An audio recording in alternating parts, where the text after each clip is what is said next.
আগামী 24শে জানুয়ারি 2026 সাল। আমি শনিবার দিন আবার 8টার সময় সকালবেলা বেরিয়ে যাব আমার নিজের গাড়ি নিয়ে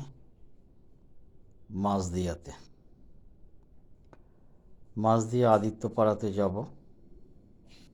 সেখানে একটা গ্রাম আছে, ওই গ্রামে গিয়ে আমি কিছু পুরনো জামা কাপড় গিয়ে দিয়ে আসব। আমি এই পুরনো জামা কাপড় আমার নিজের বাড়ির বন্ধুবান্ধব, আত্মীয় স্বজন এবং যারা আমার থেকে বয়সে বড়, আমাকে ভালোবাসে এবং আমার এই কাজকে যারা তারিফ করে, তাদের সঙ্গে আমার যোগাযোগ আছে। তারা আমাকে জামা কাপড় দিয়ে সাহায্য করে এবং আমি সেই জামা কাপড় নিয়ে গরিবদের গিয়ে বিতরণ করে আসি। এটা কেন করি, তার কারণ হচ্ছে যে গরিবদের জামা কাপড় থাকে না, এবং প্রত্যন্ত গ্রামের কথা বলছি আমি। এমন কিছু গ্রাম আছে, আপনারা দেখবেন, খোঁজ করতে হয়। আমি কিন্তু খোঁজ করি। আমি এই প্রত্যন্ত গ্রাম খোঁজার জন্যে আমি বেরিয়ে পড়ি এবং হয়তো সকালে পেলাম, রাত্রেবেলায় ফিরলাম।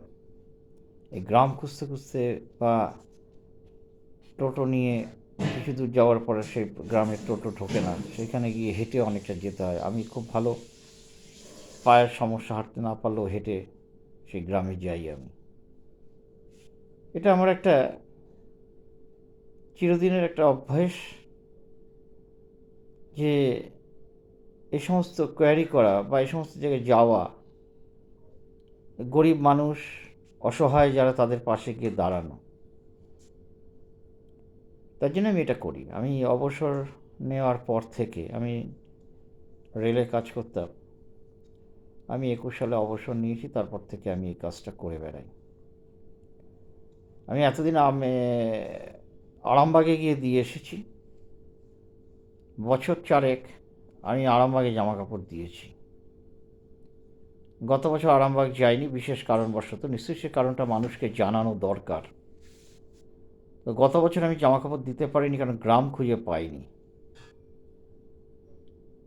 এবছর আমি নিজে বেরিয়েছিলাম, বেরিয়ে গ্রাম খুঁজে মাঝদিয়াতে পেয়েছিলাম এবং অনেক গ্রামই পেয়েছি। আমার কোনো অসুবিধা হবে না। বার্নপুর, গেদে, মাঝদিয়া, এই সমস্ত জায়গায় আমি অনেক গ্রাম পেয়েছি। অনেকের নাম্বারও নোট করে নিয়ে এসেছি।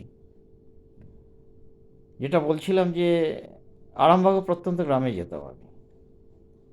অজিত বলে একজন ঢাকি ছিল, আমার অফিসে দুর্গাপুজোর সময় আসতো, ঢাক বাজাতো।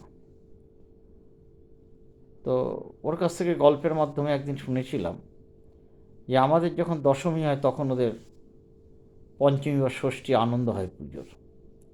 কারণ জিজ্ঞাসা করাতে বলে যে আপনাদের কাছ থেকে জামা কাপড়গুলো কালেকশন করে নিয়ে যাই, এগুলো নিয়ে গিয়ে গ্রামে ফেলি।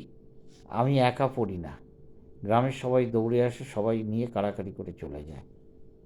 তা আমি তখন বললাম যে আমি তো অনেক পুরনো জামা কাপড় যদি কালেকশন করে তোমাকে ওখানে নিয়ে যাই, তো তুমি নেবে বা তোমার গ্রামের লোকেরা নেবে?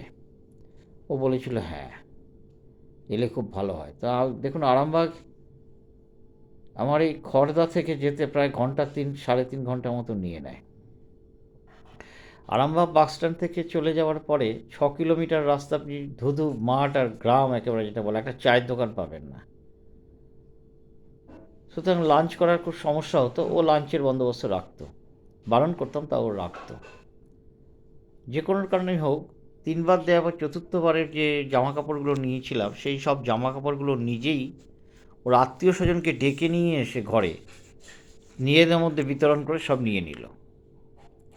আমি প্রত্যেকবারই 4টে সাড়ে 4টের সময় রওনা হই ওখান থেকে। যখন রওনা হলাম, হওয়ার আগে জিজ্ঞাসা করলাম, তোমার গ্রামের একটি লোকও তো আজকে এলো না, সব তো তোমার আত্মীয় স্বজন। বলে, গ্রামের লোককে বলেছি, না এলে কি আমি ট্রেনে ধরে ধরে নিয়ে আসবো? এই ছিল ওর উক্তি। আমি ওকে বিশ্বাস করেছিলাম। তাহলে ও আচ্ছা, সেটা ঠিক আছে। এবার 4:30টার সময় যখন ওখান থেকে রওনা দেবো, প্রস্তুতি নিচ্ছি, সে সময় অনেক মহিলারা কাঁখে, ছোটো ছোটো বাচ্চাকে কাঁখে করে নিয়ে এসে আমার সামনে এসে হাজির। অনেক বৃদ্ধ এসে হাজির। আমাকে বলল যে আপনি কাপড় জামা দিতে এসছেন, আমাদের তো বলেননি। না কেন, আমি কেন বলবো? অজিত অজিত তো বলেছে তোমাদের। অজিত বলেছে তো তোমরা আসোনি তো। বলে কে বললো? উনি তো আমাদের কারোকে জানাননি যে আপনি এসে কাপড় জামা দিতে আসবেন। আপনার গাড়িটা ওইখানে দাঁড়িয়ে আছে, গাড়িটা আমি অনেক দূরে রেখে আলের ওপর দিয়ে জামা কাপড় নিয়ে আসতাম। অজিতের আত্মীয় স্বজনের মাথায় করে বোচকাগুলো প্যাকেটগুলো নিয়ে আসতো। তো ওরা গাড়িটা দেখে সাসপেক্ট করেছে যে আমি জামা কাপড় দিতে এসেছি। তখন অজিত বললাম, কী গো অজিত, তুমি যে আমাকে একটু আগে বললে যে গ্রামের লোক না এলে কি আমি হাত ধরে টেনে নিয়ে আসবো, তুমি তো এদের বলোনি। এরা জানবে কী করে? সব তো তুমি নিয়ে নিয়েছো। তোমার যে ভেতরে জামা কাপড় আছে বার করে এদের দিয়ে দাও কিছু। ও দিতে নারাজ। এবার দেখুন, আমি তো আর কেড়ে দেওয়াটা আমার পক্ষে সম্ভব না, ওটা উচিত নয়। আমি খুব করা হবে অজিত, অজিত কাজটা কিন্তু ভালো করলে না তুমি। কী করবো কী করবো মানে? তুমি আমাকে মিথ্যে কথা বললে, তুমি গ্রামের মানুষকে তুমি জামা কাপড় দিলে না, নিজে আত্মসাৎ করলে। তোমাকে তো আমি আলাদা প্যাকেটে করে স্পেশাল জামা কাপড় দিয়ে, আমি সবার জন্যই ভালো জামা কাপড়, আমি কুচকানো ছেঁড়া ফাটা জামা কাপড় নিই না। আমি রং চটা একেবারে বিচ্ছিরি সেরকম নিই না। আমি ভালো জামা কাপড় নিই, পুরনো হতে পারে কিন্তু স্ট্যান্ডার্ড জামা কাপড় নিয়ে যাই। তো ওকে বললাম, তুমি যে কাজটা আজকে করেছো, তুমি লোক চিনতে পারোনি। তুমি আমার সঙ্গে দীর্ঘ 7-8 বছর আমার অফিসে তুমি ঢাক বাজিয়েছো, আমার কাছে এসে তুমি বসেছো, গল্প করেছো, সব কিছু ঠিক আছে, কিন্তু তুমি লোক চেনোনি, তুমি চিনতে ভুল করেছো। আমার গল্প, আমার হাসি দেখে ভেবেছো এই লোকটি বোকা, কিন্তু লোকটি যে ভেতরে কত শক্ত তুমি জানো না। এবং বেইমানিকে এই লোকটি কিন্তু প্রশ্রয় দেয় না। অতএব তোমার এখানে আর আমি জামা কাপড় দিতে আসবো না। এই যে চলে যাচ্ছি, শেষ, আর আসবো না। ও আমাকে গত বছর ফোন করেছিল, দাদা আসবেন? আলাম না। তাতে হয়তো গ্রামে আরও 10 জন লোক প্রতারিত হলো। তারা প্রতারিত না, সরি, তারা সেখান থেকে মানে পেল না, সুযোগ সুবিধা থেকে তারা বিতাড়িত হলো। তাদের কষ্ট হচ্ছে, আমি বুঝতে পারছি।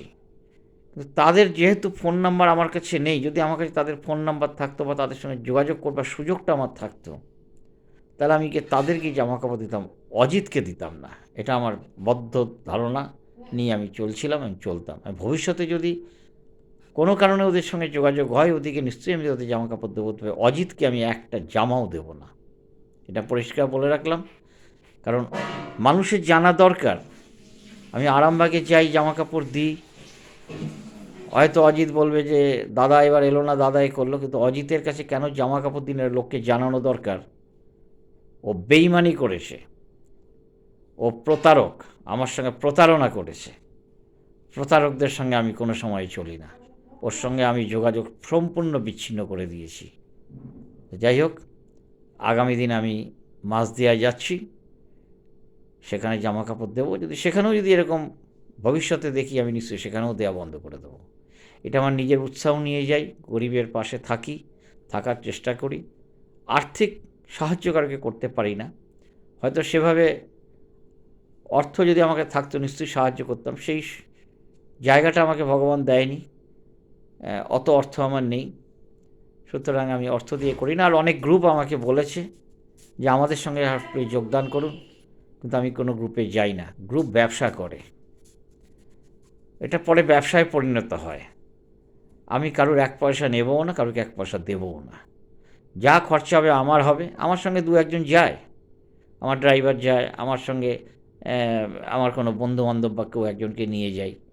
তো সেই লাঞ্চ, সেই গাড়ির পেট্রোল, ড্রাইভার খরচা, পরিশ্রম সবই তো আমার যায়। আমার এখানে বেনিফিট কী? কোনো বেনিফিট নেই, তবুও আমি করি, এটা ভালোবাসা।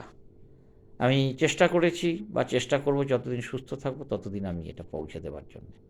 নমস্কার, সবাই ভালো থাকবেন। আমার এই কাজকে যদি ভালো লাগে, প্রত্যেকে লাইক, কমেন্ট করবেন এবং সাবস্ক্রাইব করে দেবেন। নমস্কার।